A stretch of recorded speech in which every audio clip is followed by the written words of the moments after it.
By the way, ladies, you guys are so photogenic. You're beautiful.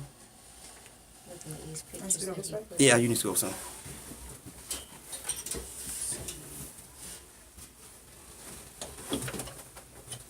Alright, let me make sure everybody can see. Alright, YouTube, welcome to another edition of the Leadership Blend with your host, Ricardo D. Rice. As you can see, the studio is a little weird today because I have three lovely ladies in the studio with me today. First Lady Shawn Moss from Point of Grace Ministries, Ashley Dash, career branding expert, and Juantisa Hughes, black business owner. So we're going to have a conversation today about why there's so few female speakers on the national and international stage. So we have spiritual leader, corporate person, business owner. So everybody's going to chime in. We're just going to put stuff on the floor. You're welcome to call in, which by the time you see this, it'll be too late. But for future reference, 404-355-8699. All right, and we're going to go live in a couple of minutes, so just hang on.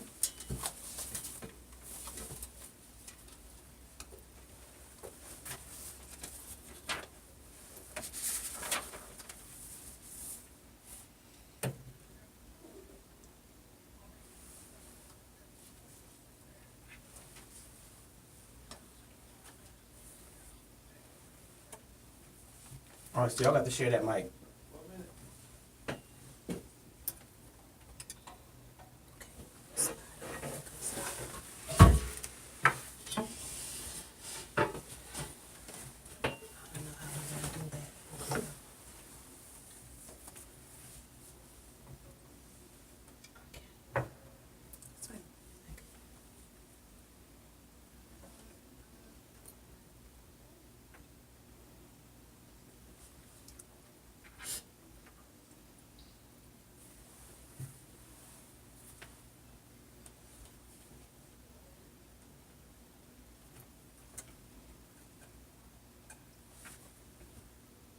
All right, everybody. Welcome to another edition of the Leadership Blend with your host, Ricardo D. Rice. It's not a bad Monday morning, but not a great Monday morning because there's snow everywhere. But it was kind of a good weekend because if you like snow, then it was great. If you don't like snow, it wasn't so great. But hopefully while we were snowed in, we had the opportunity to have some conversations, to learn some things, all that good stuff about leadership because leadership is in your everyday life. It's something you do, and a lot of you are just not conscious of it. But in any event, we are down to, or I am down to, the last two shows of this year. So I'm excited about that. And for that, today is, I call it the mid-season finale. So today is the mid-season finale. So we're going to have a great conversation among some great ladies. So in the studio today, I have First Lady Shawn Moss. Say hello to the people. Hi, everyone. I have Juantisa Hughes. Say hello to the people. Hello. And I have Ashley Dash. Say hello to the people. Hi, guys. And today's underlying topic is, why are there so few female leaders and speakers on the national and international stage? So the purpose for me having these three phenomenal ladies in the studio today is because I want everybody to kind of bring something to the table so we can kind of, toy around with this theory about what's really going on, particularly with African American women, particularly. So that's why I have the panel. Next week is the opposite. So next week, the men will be here to take the stage and talk about it. But we have a treat because First Lady brought Bishop. So he doesn't know he's going to be chiming in at some point, which he knew that. She didn't know that, but I'd already told him that. So he knew that. So it's going to be an interesting show today. So we're going to go ahead and jump right into it. I'm going to have everybody introduce themselves. So tell them about your background, what you do, who you are. First Lady, you kick us off. Okay. All right. So I'm Lady Moss, and we have a ministry. It's called Point Ministries. We are in Marietta, Georgia, and Fayetteville, Georgia. And so what I do, dealing with women in ministry, I empower women, not just women, but men as well. But with today's topic, more featured on women. I empower women. I impart into women. I empower you to even be the best that you can be, not only in ministry, but also in business. So that is who I am. That's what I do, and probably a little bit more than that. I am the operating officer of our ministry. So if the COO, if you look for that person in our ministry, that is me, outside of being the leading lady, but I am also a businesswoman. So with that being said, it's a lot that involves what I do, but we'll get into that in a few minutes, right? She's being modest. Yeah. First Lady Moss is, I've been in their tenure in their ministry since I got here in, when were you pregnant with the twins? It's been like 2012. When I got there, she already has, let's put this out there. First Lady Moss has 6 kids.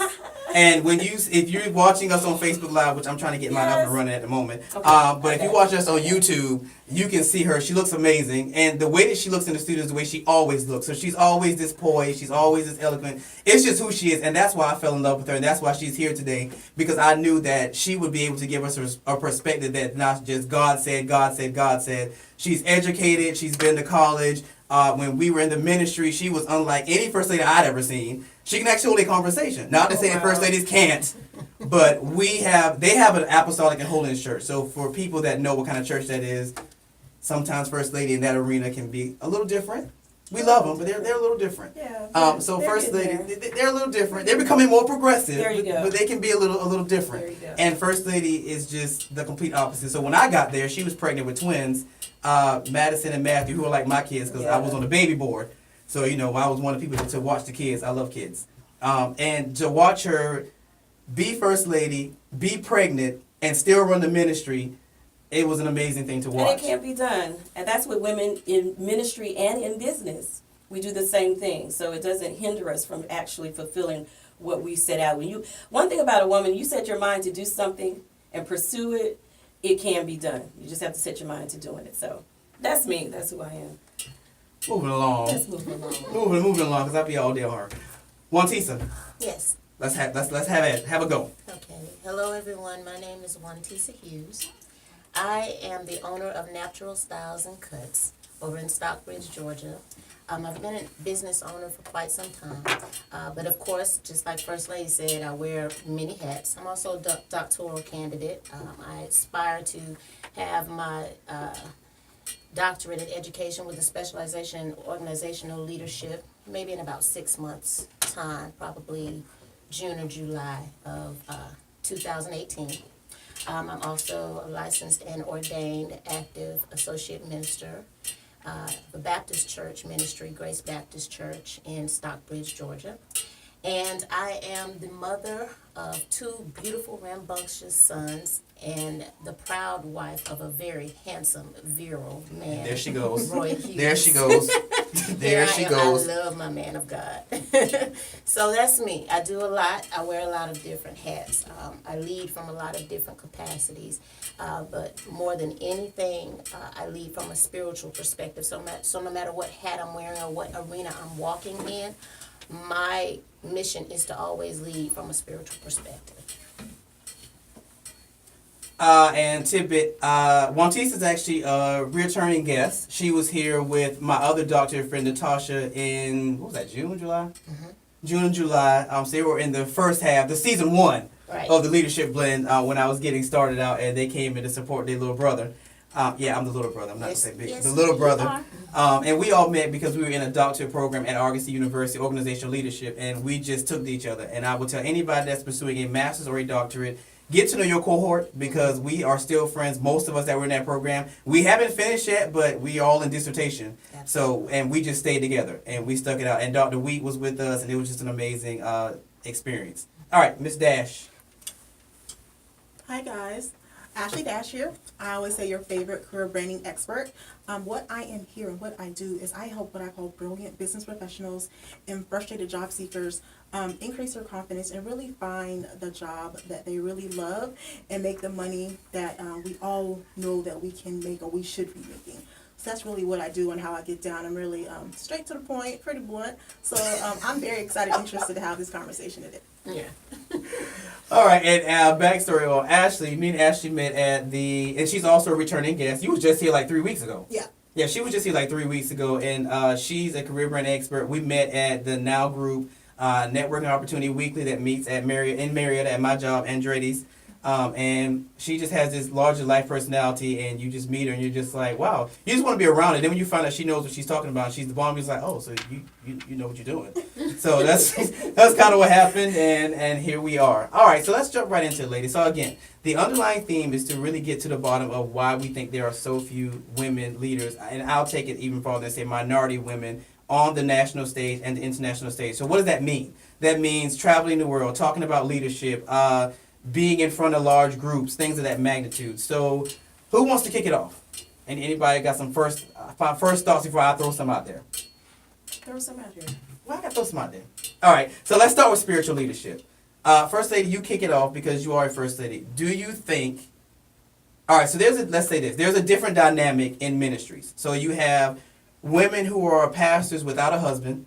You have women who are first ladies and pastors because their husbands are bishops or apostles. And then you have divorced pastors. Mm-hmm. So in this arena, do you still think that there is an issue with women pastors? Let's start there. Okay, well, today, there was a time when it was a major, major issue with women pastors. And I think most of us, I don't know, age-wise, I would probably have been more of experience in understanding that.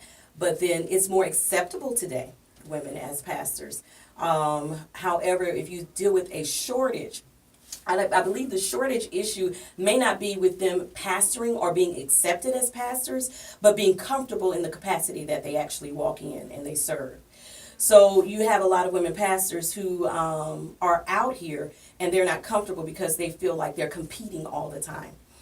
And that's one thing in ministry that is a little different than business in itself.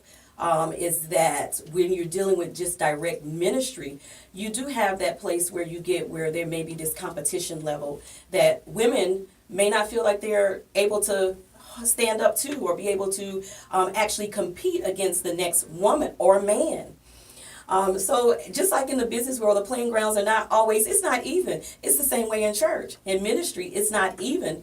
And there's some things, I understand that there's some reasons why women sometimes do bring that on themselves in ministry.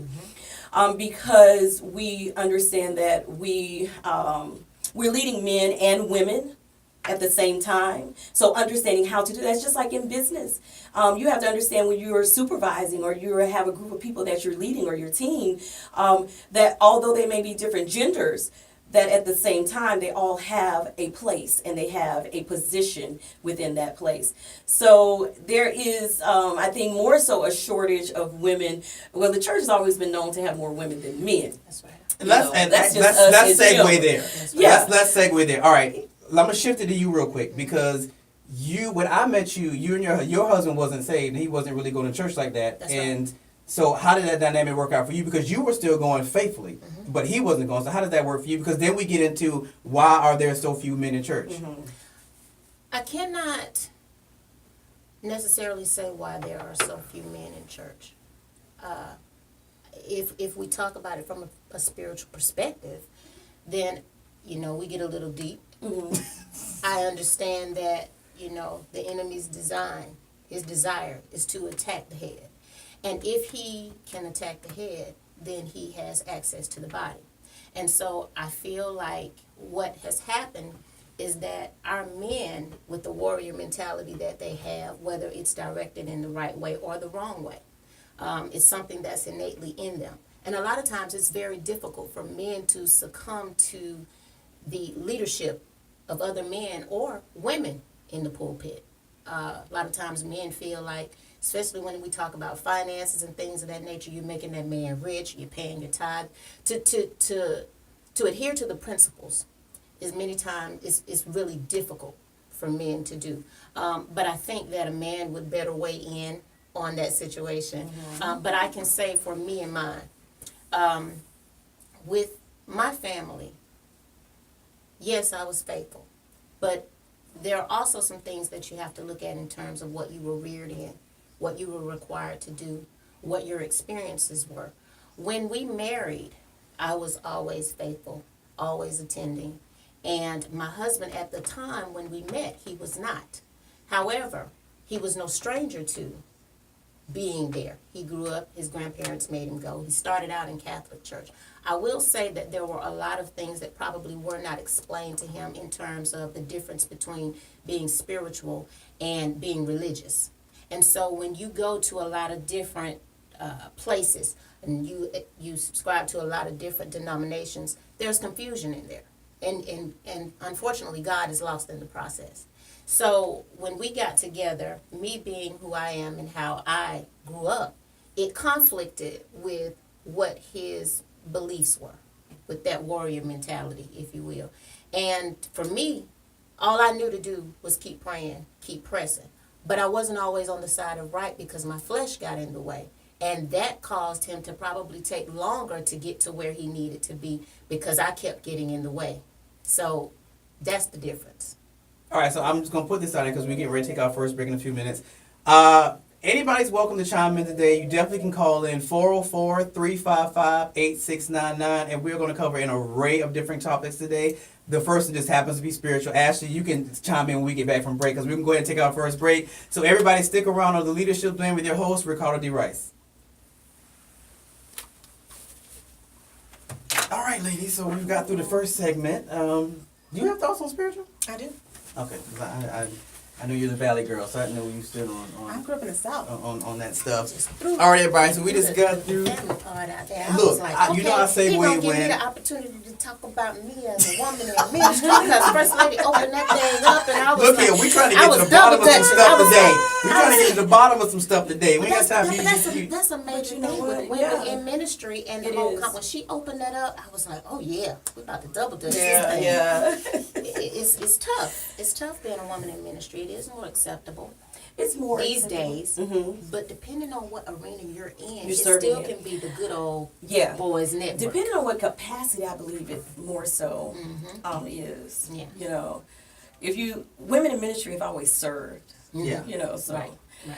But when you try to move up a little bit, then that's when it becomes complicated. No matter how anointed you are, a lot of times it just depends on who's on the top and who's making the call. There you go. You know, and that spirit of competition. I know we probably need to say this, but that spirit of competition it's rampant, and it's not just women against women. That spirit of competition and that spirit of intimidation is major. No matter what sex, No matter. it's No about matter. who desires wants the power. power. That's what it is, power. And God gets lost in the process. All right. All right, everybody, we are back with this week's edition of the Leadership Blend with your host, Ricardo D. Rice, and my very special guests, Ashley Dash, Juantisa Hughes, and First Lady Shawn Moss. So when we left, Juantisa was talking about her husband, and we were getting into the shortage of men and the abundance of women in ministries and churches. Will you finish your thought, or did you want to? On where we go? Well, regarding what First Lady was saying in terms of women in ministry, I thought we were going to go, in that direction and the effect that it has. But I was finished with my thought regarding my marriage and the difference between men and women in church. All right, so I'm going to pass it to Ashley. What are your thoughts on women in spiritual leadership? I think my thoughts on that particular topic, it really depends on a lot of things. The things I actually wrote down while they were talking was desire, opportunity, I call it level the playing field, and geographic location. So in terms of women in ministry, you have to have a desire to do it. Some women have seen maybe their grandmothers, mothers, or other people they admire, first ladies, go through the process, and they saw some of the bad stuff, the stuff that we don't want to talk That's about, it. go through it. So they don't have a desire to go into ministry. They saw the good, the bad, and the ugly, and the ugly was a part that they just weren't interested in. So I think some of that is a lack of desire. Of course, the lady spoke to opportunity. You have to be in the right place, in the right setting, in the right church, in the right house to have opportunities. And I always say it depends on geographic location. I was born in California, but I was born in England, but I was raised in the South. So in my mind, when I think of a pulpit, I see a man because that's what I was raised to see. Now, as I'm older, I know women are qualified to have lots of spiritual leaders that are female and male, but it's just about the opportunity, like California is a lot more progressive. So you can see a lot more different things in California in a spiritual church perspective than maybe you see down south or maybe you see up north. So it really depends about the opportunity and where that person lies, right? And then I just say level the playing field, right?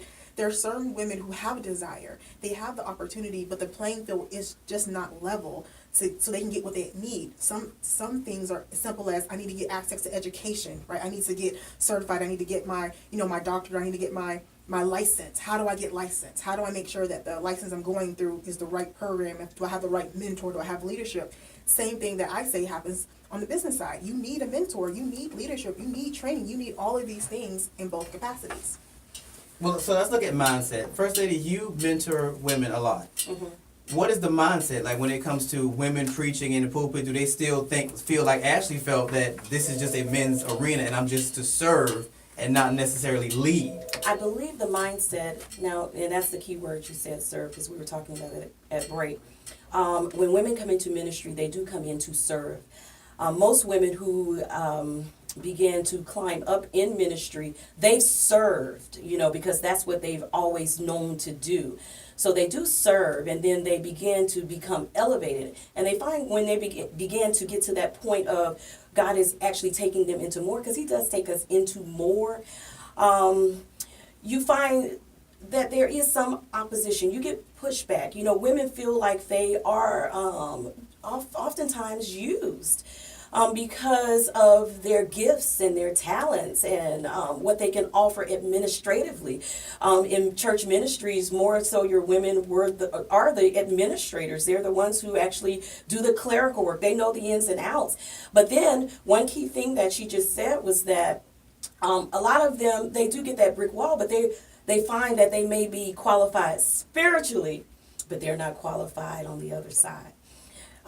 They're not educated. They have not educated themselves. They don't know. You can use and you can say, God told me to do this and God led me in this direction all you want. But at the end of the day, are you really qualified to walk in what you're walking in? Jesus. Not just talking about the spiritual. Are you qualified to be at doing the administrative tasks of ministry? There's more to ministry than just standing in the pulpit. Every woman shouldn't want to just always have to stand. That's not, God didn't call you to just be in the pulpit. This goes to the world. How do you get it to the world? You have to get it to the world by reaching out. There are many aspects of ministry. There's the marketing side. There is the administrative side, the accounting side. But you need education to back you on some of this stuff. Whether it's theology or just do your minimum. Let's get a college degree of some sort to back you on this thing, so that you can stand up in a group of diverse group of people and be able to speak intellectually. Mm-hmm. That's important. Mm-hmm. It's important because it will get you further than where you are now. So the education needs to back you. You need to say, okay, this is not. I'm praying, and God's telling you, no, you need to do more. You need to do more. Yes, you can do more for the kingdom if you are qualified to be able to stand. When the women in the Bible, they were more so seen they may not have taken the capacity. All right, so we have a caller. We have a caller. So caller, you are on with Ricardo Rice, First Lady Shawn Moss, Juantisa Hughes, Y'all and calling Ashley in, Dash. What is okay. your call or your comment or question?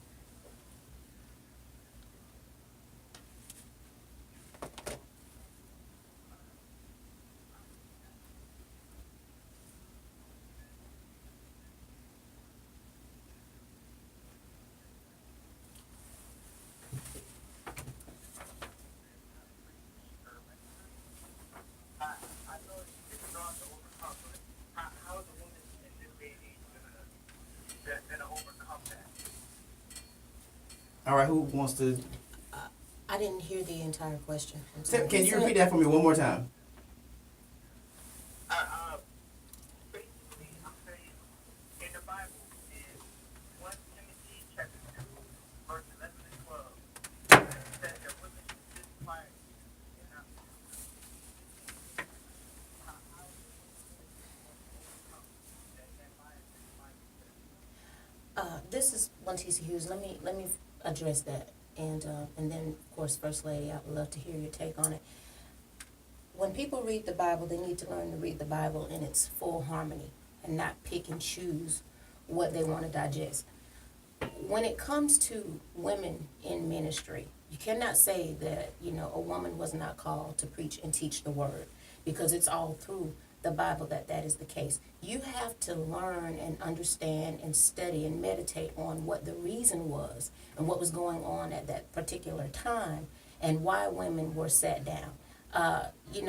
When we look at Paul and we look at the time that he spent in churches and the apostolic call that was on his life, a lot of times when people leave churches, people are angry. They want to know what the reason is. But to be honest with you, he never spent more time more than 3 years. I think the longest amount of time he ever spent at a church was the Church of Ephesus, and that was because of the fact that they were in so much turmoil that he had to go through the process of setting some things in order and getting some things straight.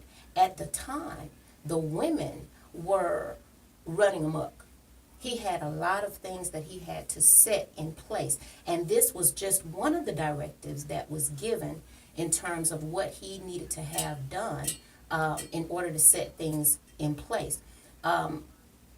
People, like I said, they want to pick and choose what it is that they digest and what they want to focus on. But if you study that word, you will understand that women are all in and through the Bible, preaching and teaching. When Jesus came back after the crucifixion and showed himself, he showed himself to a woman, and he told that woman, now you go tell what you have seen. And when she did what she was told to do, where were the men? Where were the ones who trod with Jesus? Where were the ones who walked with him in the upper room still hiding from fear?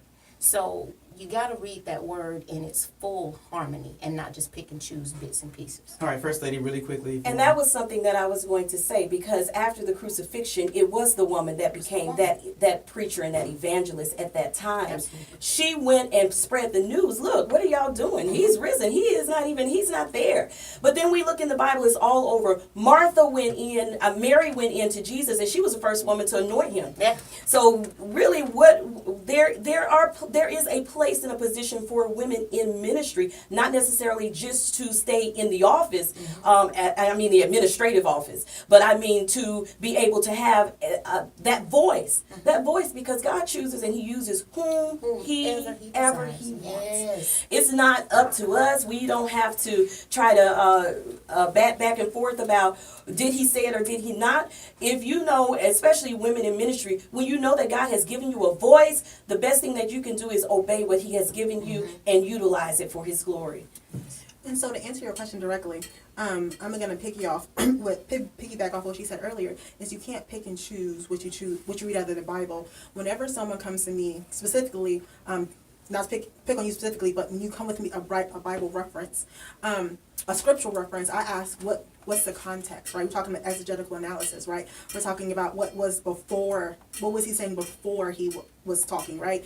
Like there's a scripture in the Bible that says, children should respect their parents. Like that's what it says. But it also says in that same verse, that parents aren't to cause their children to anger, right? But no one talks about that, right? So you can't just cherry pick, as she said, one scripture and say, Timothy said that you can't speak, so you shouldn't speak. What did Timothy say before? Who is he talking to? Why was he having this conversation? What's the context of the conversation happening in the Bible, right? So I never try to get into what I call a emotional or heated debate with people. I said, let's look at the scripture. Let's go to the Bible. You brought up Timothy, and then we just go scripture by scripture and show you, hey, Martha did this. Woman at the well, happened this. This woman, she converted her entire city as a result of her testimony. There's so many biblical references that we could use to say, hey, if you feel that way, here's other places that God said that women were important, that they were valued, that they were to preach, that they were to teach, and that they were to convert.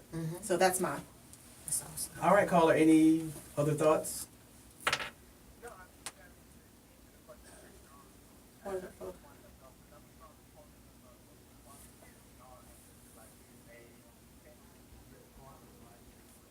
Thank you so much for your call. Appreciate you, sir. You have a good one. Thank you. All right, everybody. All right, That opened up a very good dialogue there. It really did. It's a very good, because men still genuinely feel that way. So I'm glad that particular And I question was believe, asked. though, men feel that way, but then at the same time, they have this question mark in the back of their head, okay, but how are women able to make such progression in ministry if God was not with them in that capacity? We have to look at it really for what it is. We have powerful women in ministry, although there may be a shortage. We're outnumbered by men, but you have a powerful number of women, even those who are hidden, that may not be the ones that have the direct platform, but their hands are tied all in it. So they're in there. We're in there. And let's just talk about my household, like you mentioned earlier. It was my ministry that ministered to my husband. And a lot of times, you know what I found? That my ministry ministered to my husband in my silence. We don't always have to talk.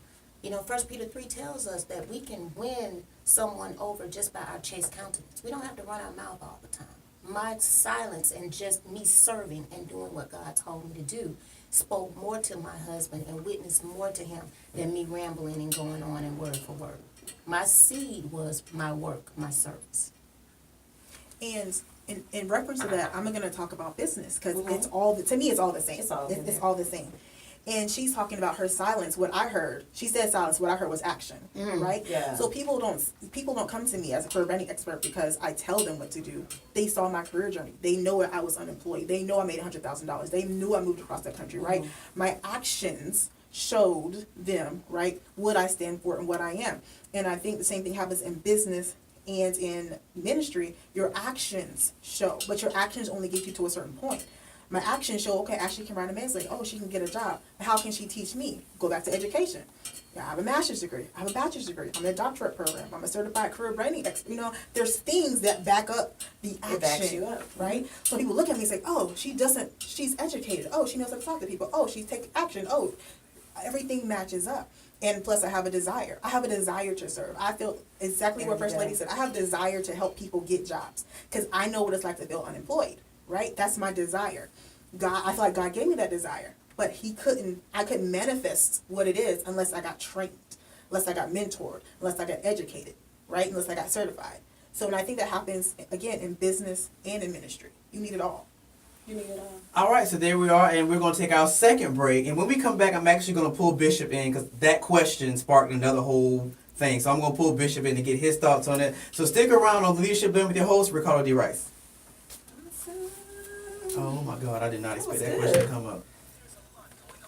Y'all did good. That was Y'all- good. All right, for those for YouTube, okay, this is where you might have to go to SoundCloud and get the transcript for the show because we had a caller call in to ask about women preaching and how the Bible says they So the caller shouldn't. called in, I know So you all couldn't hear him, and he called in and said that he had concerns about where the Bible said that women, and Timothy, where women should be silent in church. So that's where that dialogue just went, and that's how we got on that topic. He was That's questioning one of my friends at how women are able to have a voice in ministry, and I texted him this because morning and his told him view was that they were to be silent.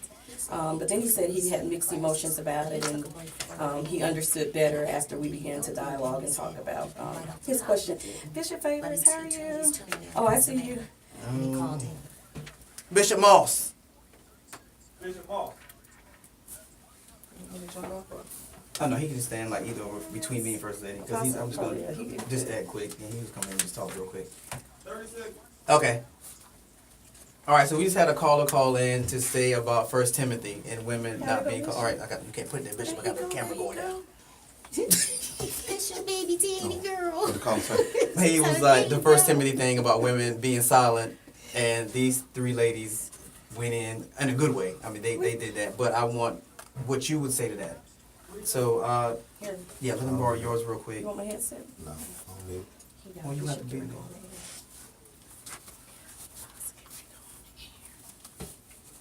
All right, everybody, we are back on this week's edition of the Leadership Blend, and we are talking about women in leadership. And at this particular last two segments, we were talking about women in leadership, spiritual leadership. And we had a caller call before we went on break, and he was talking about women being silent in First Timothy. And luckily, we had the bishop in today, which is First Lady Moss's husband, Apostle Moss. I'm so used to saying bishop, Apostle Moss. So I want to get his take really quickly on what he thinks about First Timothy and women being silent. So, what is your take on it? my take on it is, if the women be silent, we will have a quiet church, and the church will take a back turn and go backwards instead of forward. We need our women more than ever before in our churches and in positions of authority to speak and to preach. And I know what the Bible says, women be silent, but it was actually talking about another term and a whole another aspect in our general, and it was took out of context down through generations. Because you can't quiet the woman down, because the women was in place when Jesus went in the tomb and when Jesus came out of the tomb. And not only that, then she was sent to go tell the men. So if we keep beating up on the gender and beating up on women, we're going to lose a lot of respect for the church as we go forward in this generation, because we have a lot of powerful women, educated women. So while you're here, we were talking about the shortage of men in the church. What is your thought about why there's a shortage of men in the church? because I believe that the shortage of men is going to come from the place of it's not enough of really the positioning of men being where they should be in church, where they have the enthusiasm of serving in the church. They have lost their grip of enthusiasm of really serving, because it's a lot of male, I would say it's just a lot of just a beat down of uneducated men that didn't go to school and feel like they're not needed because they don't have this and they don't have that. It's just a lot of abuse going on in the body of Christ all over. A lot of abuse, mental abuse really, psychological abuse, and really displaces us as genders in the church, in the role that we should be playing, or should be doing. So my take on that, to get our men back in place, is support our men in the way that they feel they can be a part of it without being scrutinized and looked down on because they don't have this or that, or they don't have this education, or they don't have this degree, or they don't have this home or this car or this house, and there's a lot of things going on. And men don't feel qualified to be a part of a lot of things now in the church. How do we change that? What do you think we should do? We got to change it with leadership. Leadership must take another role in how to reach men and women. Men that want to be in authority, men that want to be trained to be somebody, and just as well as support the women that God have called to come forth. And I believe this is a generation right now going forth in the millennial years that God is really moving the women forward like never before, because men have took a role that we not needed, and because there's been a lot of abuse going on with a lot of our predecessors. A lot of our predecessors that went on before us, they did it like they had it done to them, and they passed it on, and a lot of men was scarred and abused and just walked away from the church. And then now we got another generation of children and young men coming up in the church that don't have that male factor as a role model and position in the church, so we just losing them all together. And the only way to fix that, we got to go back into leadership, go back into the pulpit and begin to encourage instead of beat and run people away. All right. Thank you, Bishop. So we're going to resume with the ladies. All right. So let's segue. Let's get out of church and let's segue. Oh, we have a caller. All right, caller. You are on the air with Ricardo Rice, First Lady Shawn Moss, Juantisa Hughes, and Ashley Dash. What is your question or comment?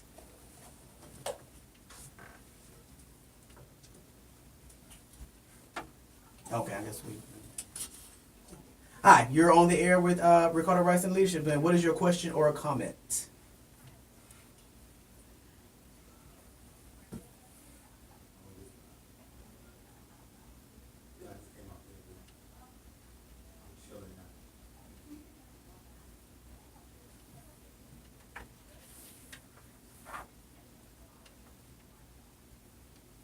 Yes, I do believe that there is, most women can testify to that there are limitations, and they get to a point and they feel like they can't go any higher, any further in ministry.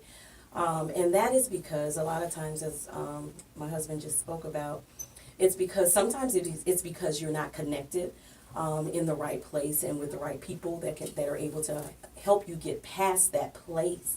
Because there is something with divine connection that actually helps you break through those barriers. It's not that they can't be broken, but that when they're placed there, you do need a connection to be able to do that. And he just said something about mentorship. And a lot of times, women in ministry don't want to be mentored. They don't want to they want to do it by themselves. We're so independently driven that we miss things because we want to do it all by ourselves. You think you can do everything. You think you can market. You think you can do everything but you're not qualified a lot of times to get to that place. So you get to those barriers. The best thing you can do when you get to that barrier point and you feel like there's a glass ceiling, it's time to connect with the right people that can help you break through and get to that next place. And yes, Ashley, yeah, she's good at that. Yeah, I want to ask you. Mhm. So in terms of glass ceiling, what she's referring to, I call it mentorship, right? You need a mentor, right? When you hit a glass ceiling, that means you need some outside help, okay? I don't care where you are, who you are, as a woman specifically, as a woman of color, from my personal experience. Yeah. You need someone who can advocate for you. You need someone who can pull you into a room and hear conversations that you didn't even know existed. You need what I call a personal board of directors, right? You need a crew, okay? A team, yeah. A team. You know, I'm casual. You need a crew. A crew. A team, right? Okay, I You say need team, you say Hey, crew. you trying to get Whatever Ashley, it is, you trying to let's get No, you need a crew of qualified Qualified. people who you trust, who's been through what you want to be or are where you're going. You need mentorship. You need people that can pour into you and know what they're doing. Everybody can't be a part of your crew. Everybody can be your coworker. Everybody can be your, can help you out when you need some help. Like you need a little graphic done. That person you can probably outsource. That's not part of your crew. Mm-hmm. Your crew is a person, look, I did everything I knew was possible. Your crew like, okay, let me make a call. That's what you need in your crew. In ministry and in business, right? Both. I can't get this initiative or this decision passed. Oh, let me go send a text. That's what you need, right? That's what you need in order to move forward and be strategic and get past the glass ceiling. You're not able to do it by yourself. I am an uber independent, self-confident. That's how I used to roll until I realized it is lonely, it is hard, and it's tough, okay? The best thing I learned from mentor is to get help. Now I ask everybody for help. I don't do anything by myself. I ask everybody. I ask my crew. But my crew has been selected. They have been pinpointed. They just not anybody. I got a couple of spiritual folks in there. I got some business folks that don't really know Jesus too much, but that's what spiritual folks are for. You know what I'm saying? I got the best of the best for what I need, and then I fill in the rest. So I'm an advocate of mentorship, specifically when you're bumping up against what I call barriers and glass ceilings. Okay. All right, so callers, did you get what you need? All right, you have a good day. All right, I didn't let you go because we need to move into something else. All right, Gotcha. on that question, that is good. So we're going to segue. I'm going to segue to Ashley. All right, so now we're going to get into business aspects and glass ceilings because you work for Mercedes-Benz, and I know that was a while ago, but I'm sure that still looks the same. So let's talk about glass ceilings. Do they still exist? And if you think they do, Yes, they exist. do It's you not think if they exist. okay? Well, you get to be you're the a expert woman- in that one. If you're a But woman, they exist. okay, do you think? Okay, so you're saying it does. Yes. Do you think it's harder for a minority woman? Yes. Do you think it's harder? Yes. All right, so I'll let you kick that one off. Okay. Okay. So in business, let's put things, trying to make it real short and sweet. In business, you think of business, you think normally, historically, right? People think of an old white guy, just historically, right? Now I know the generational things, how people got side hustles, that's cool, but that's new. Historically, you think of business, you think of an old white guy. So as a black woman, you're not a guy, and you're not white. So it's doubly hard for you to move forward. It's pretty simple, right? But nobody wants to say that out loud. Nobody wants to just like boom, let's get it done. It's hard. Right? Now, is it impossible? No. Now, as black women are the most educated, generation, like black women are most educated right now, it doesn't seem as hard because there's so many of us doing things at this particular second. But you look at the top echelon, there's less than 2% of people, of black women at the very top. Right? You'll get to a senior manager. We talk about executive, it drops down because people aren't accustomed to seeing black women in that space. Right? They may be qualified, but I'm going to keep you right there where I need you. I don't know if I really want to have you on my same level. Right?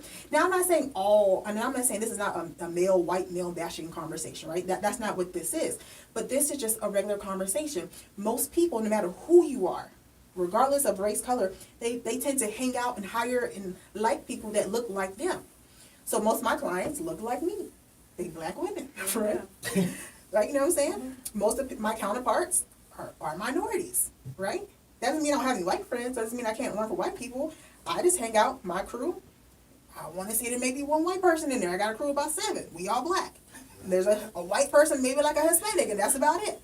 But it's not something that we're doing. We get into what we call unconscious bias, where you're unconsciously choosing things, not because I'm going to say you're inherently racist. This is what I'm cool with. This is what I'm comfortable with. This is how I roll. So this is what I do. It's not until you actually put a lens on it, you look at it directly and say, oh, here's a problem. When you look up and you're like, oh, because you really can't tell until you see a picture. Or you walk into a room.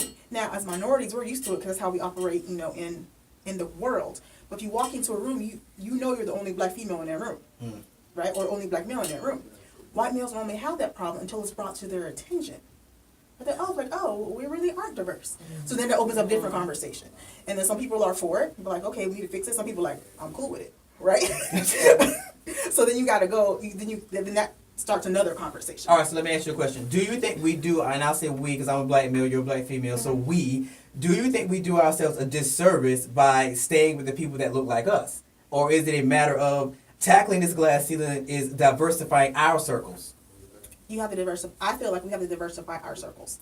I have a number of people that they are all like minorities, but they have a variety of experiences, right? So in my circle, while they are black, I have an executive in my circle, right? I have a almost executive in my circle. I have a minister with a master's or if not doctoral degree in my circle. So I have people that have a variety of experiences, right? Now, with that said, that's not saying that I don't have mentors or I can't learn from people.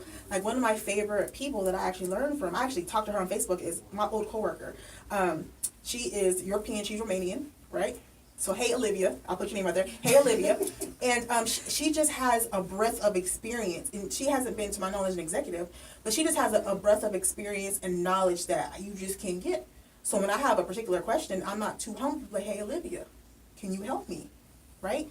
And I think that's what you have to learn. Like, I want to say when I bought my first house, when I was like a first-time home buyer, my boss, who was a white male, he gave me tips. He was like, go in for the jugular, go as low as you can, right? And until they say yes. So he was the type of person that was, advocating, educating me. So we do have to open up our circles and be open to listen from people that traditionally maybe we weren't used to listening to, or maybe, we got to change things up a little bit. Can you say something in a minute? In a minute? In a minute. Yeah. Well, in business, at Glass Ceiling, you talk about the diversity is necessary because you do need a group of people. We get so comfortable, and we have to stop being comfortable and just being around just us. Mm-hmm. And that's where you need people, mentors that can tell you, listen, snap out of it. This person over here can actually help you. Mm-hmm. So that's the place where you need to become empowered and become knowledgeable of where you can go. Stop being comfortable where you are. Stop being comfortable with who you're around, but continue to go further and watch what happens with you. Can you do it in a minute? You need me to do it in a minute? Yes, try. That's so cute. Try. Juantisa does not know what a minute is, so we're going to see. You got a minute. Go. That's so wrong. At the end of the day, I concur with everything that they've said. You have to have accountability partners. You have to diversify the people in your circle. You have to understand that the glass ceiling is there. It has always been there, and it's going to always be there. But you have to make it up in your mind that you're not going to be held to that standard. And if you have to break the glass ceiling, not even knowing how high the ceiling is, your job is to desire to do that and strive as hard as you can to do that. Diversify. Get to know some things that you didn't know. Get around some people that you are uncomfortable with being around, because those are the people who will stretch you to be better than you are. If you stay around the same type of people with whom you are comfortable with, then how do you grow? If you're the smartest person in your circle, then how do you gain wisdom? What is it that you're getting from that? So, at the end of the day, and in less than a minute, those are my points. Yes, we praise God. The Lord is moving by His power, because that's the first time Juantisa's ever done anything in a minute. But on that note, we're going to take our last break, and we'll be back on the Leadership Blend with your host, Ricardo D. Rice.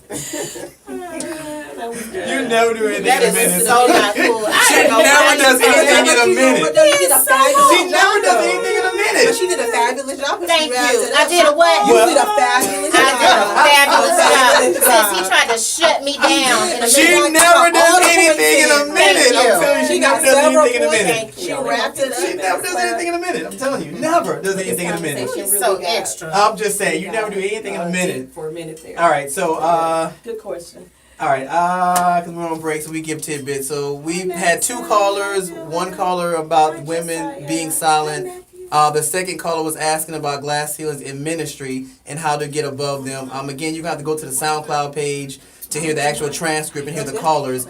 But you guys are getting to see us interact in the studio. And these women are from different walks.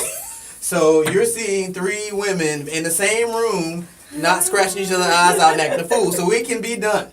It can absolutely be done. And it's done all the time. Exactly. Well, All right, we are back in our last segment on this week's edition of the Leadership Blend. All right, so we have tackled ministry. We have gotten into business. So in our final segment, is there any area y'all want to cover? Because I do have one in mind, but is there any area y'all want to cover, the three of y'all, in this last segment?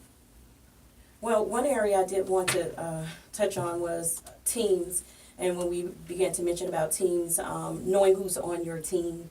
And that's the thing, when she spoke about that, we have to watch our teams. Whether you're in ministry, whether you're in business, you need to watch who's on your team, because a lot of times you think that everybody's supposed to be on my team, and you just gather up everybody that says that I'm with you, I'm with you, I'm with you, and then you find out that you're out there with all these people saying, they're talking, saying I'm with you, but they're not really with you.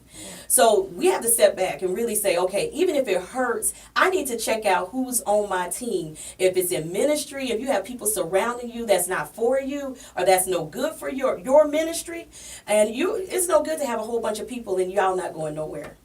True. I would rather have 5 people and we're going somewhere than have 50 people and we're all staying in one place. That's right. Because you're not being productive. You have to watch who's on your team. And then in ministry or in business, with women in particular, I find that women fight women. You can't think that because you're a woman and that you're surrounding yourself. No, sometimes we have y'all know we have some other motives and we have some other things that we have in our mind. I'm just going to see how far I can trip her up or I can stagnate her. Because you take it as something that that you're fighting for. No, it's room for everybody to get to the top. We all can be wealthy. We all can have what God has told us that we can. We all can really be blessed. We all can do this, but we can't fight and do it. We have to collaborate together. Collaboration, it takes collaboration. It takes divine appointment and the divine design of God in our lives to be able to get to that place where God has destined for us to be. I believe that there is a destiny for each of us. For women in ministry, don't just be stuck with just saying, I'm just in ministry. But you need to be fulfilling something productive in the marketplace too. There's so many other things in you. There's entrepreneurship, there's businesses, there's skills, and there's desires that you have that you can be able to catapult yourself further than where you are. But be empowered. Stop being afraid to allow someone else to empower you or to impart in you the thing that will get you to break through that glass ceiling. So we have to remember that. Watch who's on your team. Everybody that surrounds you is not for you. Once you redesign that team, redesign it, you will find that your doors will be opened and you'll be able to walk through many, many, many more doors. What do you think, Ashley? I have 2 questions, actually. I would actually like some feedback from First Lady and from our business owner here about teams specifically, because you brought up some good points. I get this question all the time, but I would like some other perspectives. I think as a person of team, you need to have action, someone you can call, when the car breaks down in the middle of the night type of thing. That's how I think of teams. I would like to hear your perspective on who do you think should be on your team? How you select a team member? Well, you select team members, first of all, you don't select them abruptly. You take your time and you watch, and you begin to see who's productive. See who is consistent.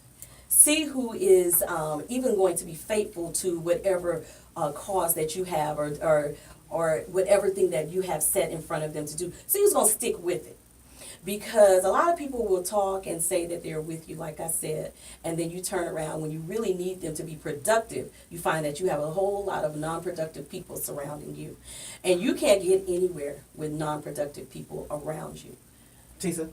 So my position with that is I believe discernment is key. Mm-hmm. Okay? Discernment is real. But discernment is not something that some people just innately have it. It's a gift. Okay, but then there are some people who have to take their time, study, pay attention, maybe study, and then you'll better understand how to make your decision. All right, hold on. Explain what discernment is for people who may not know what that word means. What is discernment? So to just give you a real easy definition of what discernment is, it's that thing on the inside that tells you whether or not you're right or you're wrong. It's a moral compass. So gut. Well, some people call it a gut. Some people call it a gut. Here's how I when I tell people, that first thought that pops in your head, most of the time that's the right one. Everything that comes in after that is something to negate what you know you ought to be doing. You know what's right, what's wrong. There is a moral compass on the inside of you. Now, with those who have to work at it a little bit more, here's what I say. Look before you leap, okay? Too many times people make really quick and rash decisions based off of feelings. But your feelings and your emotions, they change, okay? You feel good one day, the next day you don't feel so good. If you make your decisions based on the way that you feel at that time, you can make a whole lot of mistakes. Pay attention to people. Look at how people deal with, if you're considering one person, and that's the person you're considering, pay attention to how they deal with other people. They may be kind to you, but if they spend their time talking about and gossiping about other people, you're not exempt, it's just not your turn. Wait, Be patient. Understand. I'll tell you what my husband told me. I remember when we first started dating. I didn't like him. I thought he was real arrogant. Because I asked him this question, what is it that you look for in a woman? And he said, I'm not about to tell you that. And I thought to myself, why wouldn't you want to tell me that? Look at me. And he said, and his response to me is, I've been down that road before. I told a woman what I was looking for in a woman, and she became everything that I said that I wanted. And 3 months later, I had a fool on my hands. Close your mouth. Stop talking so much and spend more time listening. That's the reason God gave you 2 ears and 1 mouth. You need to listen more than you speak. And then you can make better decisions about who you need to have around you. Look at their consistency or lack thereof, and use that gift, that gut, that discernment to make your decisions. All right, so we're in our final segment, so let's do this. The underlying question was, why are there so few women speakers on the national, international stage, especially minority women? Final thoughts, each one of y'all. First Lady, you start. So what is your final thought? What do you think that the issue is? I think the issue, the key issue is that women don't want to be mentored. And they don't want, they don't fully have that trust. I think that they've lost trust is probably more so of what it is. They've lost trust in ministry. They've been hurt, they've been wounded, they've been disappointed, they've been talked about, they have been scrutinized. And when you have been to that place, you deal with a lot of hurt. So now we're looking at women who really need to be healed inside. They need to be healed mentally. They need to be healed spiritually. And then they can they will be enlightened that, okay, there are actually women out here who are willing to empower me. Because a lot of times they feel like it's just me. And I'm here and nobody sees me and no one sees that I'm hurt. No one sees that I'm wounded. No one sees that I've been disappointed. But there are women out here who will empower you. They will mentor you. They will help you. But you have to make up your mind that you want that. If you really want that for yourself, it's just like anything. If you want better for your life, you have to begin to get in pursuit of that. And once you begin to pursue it, God will strategically place people in your path. You can receive them or you can reject them. But the loss is yours, because if you reject what God has placed in your path, then you find that you will never be able to get to that full potential that God has for your life. And that's what I want. I want every woman to be able to say, I've gotten to my full potential. And even when you think you've gotten to your full potential, you find out that there's still so much more. There's so much more. Once you get, when I first started out in ministry, well, before ministry, I was doing so many other things, but God has a sense of humor because he used my degrees to be able to be used in ministry and to be able to allow me to do the things that I do now. It's important. Get educated. Connect with the right people and watch the barriers. You can take the roof off of everything that has been holding you down, but you have to get in pursuit of it. If you don't chase it, then you'll never know that it was there in front of you to get. All right. There you go. I love everything about that, First Lady, just so that I know, right? love everything about This that. is why I love her. This is why Right. she's here. But to answer the question directly, in my perspective, is that I feel like women aren't in places of leadership on the national stage. They are because they don't know how, or they feel like they don't know how. There's always something to them that's missing. They don't know how to find a mentor. They don't know how to get the training. They don't know they have the training. They don't know how they're gonna pay for training. There's always a how.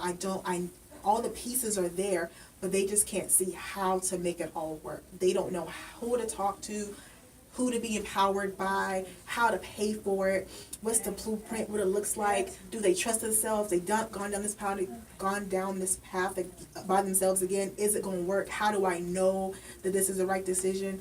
I feel like a lot of women are just at that space where they don't know. They know they want to be on the national stage. Mm-hmm. They know they want to be an international speaker. They know they want to be a CEO. They know they want to be a minister of God, on a national, international stage. They just don't know how, right? And conversations like this will help the how. It's an awareness. If you know how to do something, you do it. Just like riding a bike. They don't put that strategy behind it in terms of this conversation. My belief is that there's a fear of failure. Many people just won't step out because they fear not succeeding. They have the gift of extemporaneous speaking. They have the ability to do the things that they were gifted to do. But there's always that what if it doesn't work out for me? And so because they're fearful, they won't step out and take the chance. if you never leap, you'll never know if you can fly. And maybe when you leap, you may fall. You may fall. But then you won't know what it feels like to have to get up, dust yourself off, and run a little stronger and a little harder in order for you to reach your ultimate goal. So with respect to everything that the ladies just said, take those tools. Get with some people that can mentor you. Understand that everybody's not out to hurt you. There are some other women who want to empower you and give you a blueprint. But then once you get those things, don't be afraid to step out and take the chances that you need to take in order to get to where you need to be. I believe those are the major reasons why a lot of women are not in position to be on that national level, to be able to speak to the nations. That's just my perspective. All right, so we're in our last couple of seconds, so I want to say special thanks to First Lady Shawn Moss, to Ashley Dash, Juantisa Hughes. Thank you, ladies, for coming in. Next week, the men will be hitting the stage, and they'll be talking about some of the same issues and different issues. To get in touch with these ladies, you can find all their information on my website, www.ricecommunity.com. Remember, when I say Rice, my last name is spelled with the W, so it's WRICE community.com. So ricecommunity.com, you see all their names. Some of them are returning guests, some are first-time guests. But I thank you all. It's been a great show. I hope you have a great week. I will see you next time, same place, same time on the Leadership Blend with your host, Ricardo D. Rice. We didn't have enough time, y'all. I know this. I just didn't. All right, Facebook. Your Facebook. It's been real. YouTube. Thank you for tuning in. I will see you guys next week when the men take the stage. So y'all have a good day, a good week. I will talk to you guys next week. Gwendolyn.